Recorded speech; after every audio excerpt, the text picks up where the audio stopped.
안녕하세요, 여러분. 오늘은 정말 흥미로운 이야기를 준비해 왔습니다. 17세기 유럽의 화려한 미술사와 잔혹한 전쟁사가 교차하는 지점에서 일어난 놀라운 사건에 대해 알아보려고 합니다. 여러분은 요하네스 베르메르라는 화가를 아시나요? 진주 귀걸이를 한 소녀, 우유를 따르는 여인과 같은 작품으로 유명한 네덜란드의 거장이죠. 하지만 오늘 우리가 다룰 베르메르의 이야기는 미술 교과서에서는 결코 볼 수 없는 그의 숨겨진 비밀 작품에 관한 것입니다. 이 이야기는 1642년 베네치아 공화국의 오스만 제국과의 전쟁에 휘말리게 되는 시점에서 시작됩니다. 당시 베네치아는 지중해 무역의 중심지였고 예술과 문화의 황금기를 구가하고 있었습니다. 티치아노, 틴토레노, 벨리니와 같은 대가들이 활동했던 이 도시는 그 화려함 이면에 치열한 정치적 긴장감이 감돌고 있었죠. 오스만 제국은 점점 더 베네치아의 해상 무역로를 위협했고 크레타 섬을 두고 벌어지는 분쟁은 결국 베네치아 오스만 전쟁으로 번지게 됩니다. 이 전쟁은 무려 24년 동안 지속된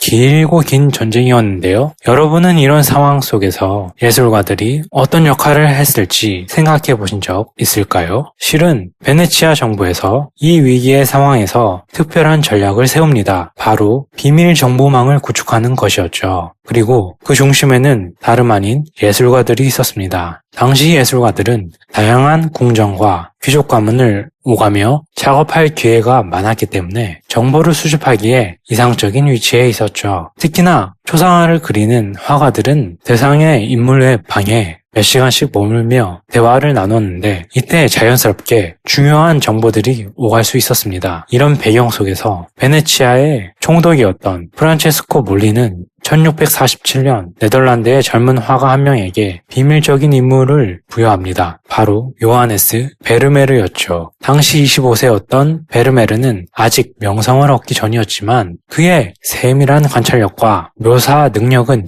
이미 주목받고 있었습니다. 몰리는 베르메르에게 오스만 제국 술탄의 궁정에 잠입하여 그들의 해군 전력과 병력 배치에 관한 정보를 수집해오라는 위험한 임무를 맡깁니다. 베르메르는 이슬람 미술에 관심이 있는 네덜란드 상인으로 위장하여 이스탄불로 향했습니다. 그가 오스만 제국의 수도에 도착했을 때 도시는 술탄 이브라힘 1세의 통치하에 있었습니다. 이브라힘은 광인이라는 별명이 붙을 정도로 변덕스럽고 잔혹한 통치자였죠. 그런 그의 눈앞에서 베르메르는 미술가로서의 재능을 발휘하기 시작했어야 했습니다. 다행히 술탄은 서양 미술에 호기심을 갖고 있었고 베르메르에게 궁정 내부와 가족의 초상화를 그려달라는 요청을 했습니다. 이것은 베르메르에게 절호의 기회였습니다. 그는 궁정 깊숙이 들어갈 수 있었고 술탄의 신뢰까지 얻게 되었습니다. 하루는 술탄이 그에게 나의 위대한 해군을 그림으로 남겨주게 라고 명령했습니다. 이렇게 베르메르는 오스만 해군 기지와 함대를 직접 눈으로 볼 수 있는 놀라운 기회를 얻었습니다.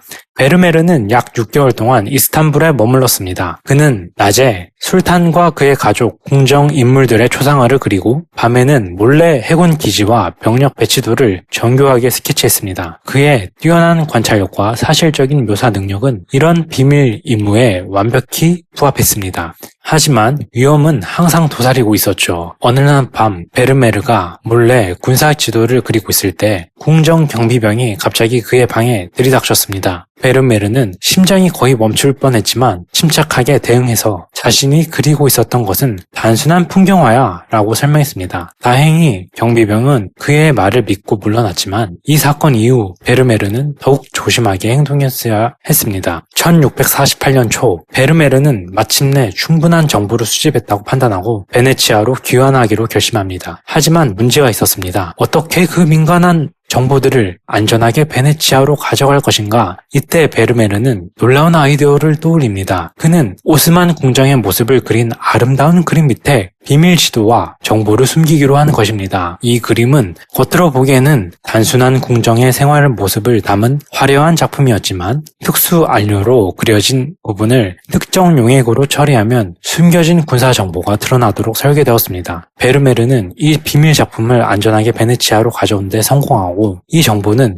베네치아 함대가 다르달네스 해협 전투에서 오스만 해군을 크게 격파하는데 결정적인 역할을 했습니다. 여러 비밀 작품은 지금 어디 있을까요? 아쉽게도 이 그림은 오랫동안 미스터리로 남아 있었습니다. 베네치아 공화국이 멸망한 후 많은 비밀 문서와 예술품들이 산산이 흩어졌기 때문입니다. 하지만 2015년 베네치아의 한 골동품 가게 지하에서 우연히 발견된 낡은 그림 한 점이 미술계를 발칵 뒤집어 놓았습니다. 전문가들의 분석 결과 이 그림은 베르메스의 스타일과 기법이 분명하게 드러나는 작품이었고, 더욱 놀라운 것은 특수 X선 검사에서 그림 밑층에서 해협과 요새의 상세 지도가 발견되었다는 점입니다. 이 발견은 미술학자들과 역사가들 사이에서 큰 논쟁을 불러일으켰습니다. 일부는 이것이 진짜 베르메르의 작품이라고 주장했고, 다른 이들은 교묘한 위작일 가능성을 제기했습니다. 논쟁은 아직도 계속되고 있지만 이 그림이 실제로 베네치아 오스만 전쟁의 운명을 바꾼 베르메르의 비밀 작품이라면 그것은 단순한 예술 작품을 넘어 역사의 중요한 증거물이 되는 것입니다. 하지만 여기서 질문이 생깁니다. 베르메르는 왜 이런 위험한 인물을 수락했을까요? 그는 단순한 애국심 때문이었을까요? 아니면 예술가로서 명예와 부를 보장받기 위한 선택이었을까요? 역사 기록에 따르면 베르메르는 이 임무 이후 상당한 보상을 받았고 델프트로 돌아가는 후에는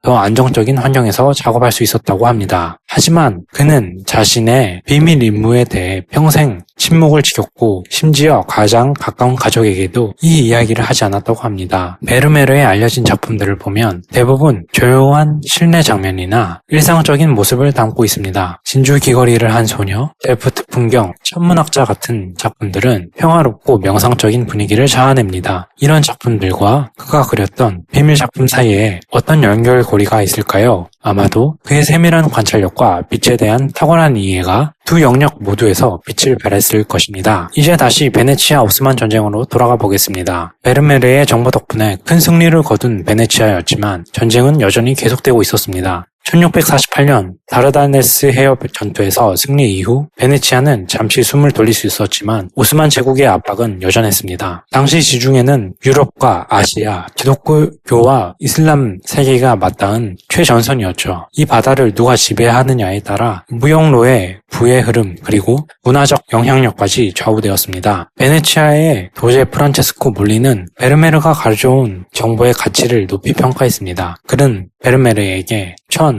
두카트라는 엄청난 보상금을 수여했는데 이는 당시 숙련된 장인이 10년 동안 벌 수 있는 금액에 달하는 거액이었습니다. 또한 몰리는 베르메르에게 베네치아의 명예시민권을 부여하려고 했지만 베르메르는 이를 정중히 거절하고 고향인 델프트로 돌아가길 원했습니다. 아마도 그는 더 이상 위험한 임무에 휘말리고 싶지 않았던 것 같습니다. 여러분은 어떻게 생각하시나요? 엄청난 명예와 지위를 거절하고 조용한 삶을 선택했던 베르메르의 결정이 이해가 되시나요? 델프트로 돌아온 베르메르는 마치 아무 일도 없었던 것처럼 일상적인 삶으로 복귀했습니다. 그는 1653년 카타리나 볼네스와 결혼하여 15명의 자녀를 두었고 평생 델프트를 떠나지 않고 작품 활동에 전념했습니다. 하지만 흥미롭게도 그의 작품 세계는 미묘한 변화가 일어났습니다. 이스탄불에서 경험 이후 베르메르의 그림에는 동양적인 요소들이 자주 등장했습니다. 진주 귀걸이를 한 소녀에서 소녀가 쓰고 있는 터번 스타일의 머리 장식이나 여러 작품에 등장하는 꺾이산 양탄자와 같은 소품들이 그 예입니다. 더욱 흥미로운 점은 베르메르 작품에 빛이 처리되는 방식입니다. 이스탄불에 체류한 동안 그는 오스만 건축의 특징인 빛의 조절과 반사에 깊은 영향을 받았다고 합니다. 이슬람 세계의 건축물들은 빛을 분산시키고 여과시키는 독특한 방식을 가지고 있었는데 이것이 베르메르 후기 작품에서 볼 수 있는 빛의 섬세한 처리와 반사 효과에 영향을 미쳤다는 분석이 있습니다. 그의 그림 속 인물들은 마치 부드러운 빛에 둘러싸인 듯한 느낌을 주는데 이는 이스탄불 모스크 내부에서 볼 수 있는 빛의 효과와 비슷합니다. 한편 베네치아에서는 베르메르가 가져온 정보를 토대로 오스만 제국에 대한 방어 전략을 재수립하고 있었습니다. 그의 그림 속에 숨겨진 군사 정보는 베네치아 해군 사령관 알베세 무체니고에게 전달되었고 무체니고는 이를 바탕으로 오스만 함대의 약점을 정확히 파악할 수 있었습니다. 다르달네스 해협에서 벌어진 두 번째 해전에서 베네치아는 다시 한번 오스만 제국을 상대로 중요한 승리를 거둘 수 있었습니다. 이 승리는 베르메르의 그림 속에 담긴 정보가 아니었으면 불가능했을 것입니다. 하지만 당시 베네치아의 상황은 절박했습니다. 전쟁이 장기화되면서 국군은 바닥을 드러내고 시민들의 불만은 커져갔습니다. 정부는 세금을 더 많이 거두기 위해 안간히 힘을 썼지만 이는 더 큰 반발을 불러일으켰죠. 이런 상황에서 베네치아 정부는 다시 한번 베르메르의 도움을 요청하기로 결정합니다.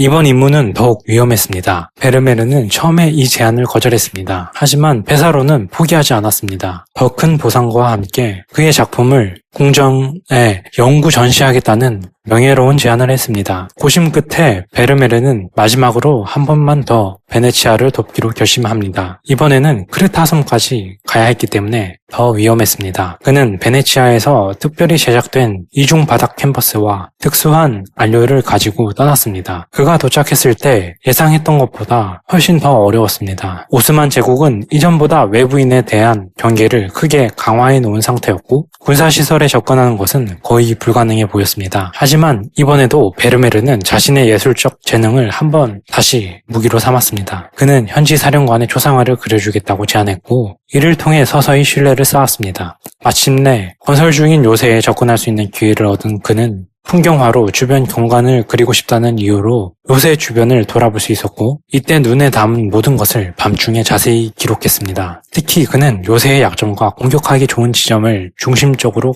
관찰했습니다. 임무를 거의 완수할 무렵에 베르메르는 오스만 병사들에게 의심을 받기 시작했습니다. 그가 너무 자주 특정 지역을 스케치하는 것이 눈에 띄었던 것입니다. 그의 신분은 위태로워졌고 즉시 떠나지 않으면 생명이 위험한 상황이었습니다.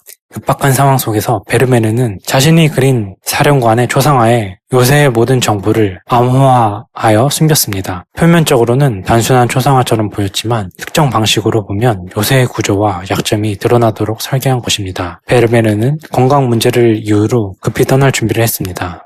그가 떠나는 마지막 순간까지 오스만 병사들의 추적을 받았고 베네치아 선박에 오르는 순간에야 안도의 숨을 쉴 수 있었습니다. 그러나 문제는 그가 정작 중요한 정보를 모두 그곳에 두고 왔다는 점입니다. 그의 초상화 속에 숨겨진 정보를 어떻게 베네치아에 전달할 것인가. 그는 선상에서 기억을 더듬어 요새의 설계도를 다시 그렸습니다. 그의 놀라운 기억력 덕분에 요새의 주요 구조와 취약점을 상세히 재현할 수 있었습니다. 베네치아에 도착한 그는 즉시 정보를 전달했고 칸디아 해전에서 오스만 제국에게 결정적인 타격을 입힌 데 기여했습니다. 그러나 베네치아는 크레타 섬을 지키지 못했고 칸디아는 결국 오스만 제국에게 할막됩니다.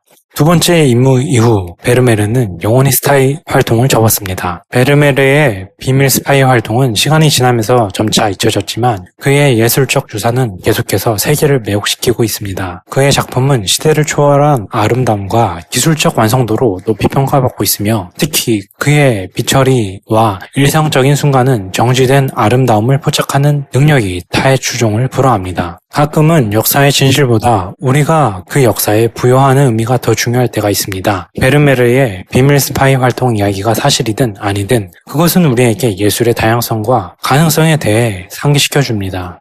예술은 단순히 아름다움을 창조하는 것뿐만 아니라 때로는 변화를 이끌고 비밀을 전달하며 역사의 중요한 순간들을 기록하는 역할도 합니다. 17세기 한 화가가 그린 한 장의 그림이 오늘날까지 우리의 상상력을 자극하고 우리를 매혹시키며 우리에게 새로운 질문을 던진다는 사실은 그 자체로 예술의 지속적인 힘과 가치를 증명합니다. 베르메르의 진주 귀걸이를 한 소녀가 우리에게 미소 짓는 한 그의 비밀은 계속해서 우리를 매혹시킬 것입니다. 그럼 다른 이야기에서 또 다른 흥미진진한 여정으로 여러분을 초대하겠습니다. 감사합니다.